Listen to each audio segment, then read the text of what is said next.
এই আগস্ট মাসের 4 তারিখে আন্দোলনে যাই। ও হেল লাগে তো তুমি 2-3 দিন আহো নাই। হবাজান ঠিকই ধরছ।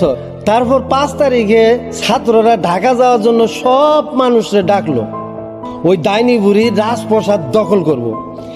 এইটা নাহি দেখে রাক্ষসিনী দেশ থেকে একেবারে টাম টুকলা বাইন দিয়ে পলাইছে। ও মামু কুটনি বুড়ি রে পালাবার দিল কে? আরে বাবা, দেশে থাকলে তো বেডিরে কিলে মাইরা ফেলাইতো। ও মামু এখন আর মন খারাপ করে কি করবা, যা হওয়ার তা তো হয়েই গেছে। দেশে তো কিছু নাই রে বাজা, সব চুরিধারি করে পালাইছে।